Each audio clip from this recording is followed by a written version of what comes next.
Ko priekš jums nozīmē ģimene? Ar katru gadu arvien vairāk. Tāpēc, kad tu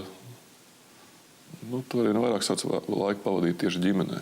Un, protams, kad bērni ir izauguši, tad tie ir reti kontakti, bet tad tev paliek sieva, ko tu kontaktē katru dienu, un tā sievas vīra ģimene, tā kļūst arvien vērtīgāka. Es domāju, ka, kad es būšu vēl drusku vecāks, tad viņi būs vēl vērtīgāki. Jo tā ir arī tāda dabas gudrība, ka mēs viens otram palīdzam.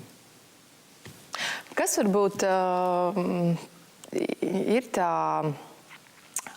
atslēgas atbilde, kā var noturēties vīrietis ar sievieti kopā arī pēc tam, kad bērni ir aizgājuši? Jo ļoti daudziem ir tā, ka viss griežās ar tiem bērniem, un tad tie bērni aiziet un viss, un pēkšņi iestājās tāds apmulsums. Ko tad mēs te tālāk darīsim kopā? Redziet, kad zupa pārsāla, tad arī viņi vairs nav garšīgi.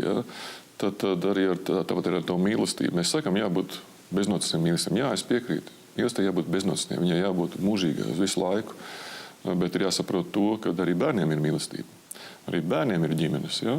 Un viņi grib dzīvot savas dzīves, nevis tādējo dzīvi. Un tad jāatrod šis līdzsvars. Jo, piemēram, ir konflikts starp tēlu un māti, vai dēlu un tēvu, tad jāmeklē, kāpēc viņš ir. Tāpēc, ka kāds mēģina tam jauniem kaut ko uzspiest. Un tā pedagoģijas māksla jau faktiski ir iemācīt tā, lai viņš nejūtās, ka viņam piespiež to darīt. Un pareizā laikā viņu palaist vaļā.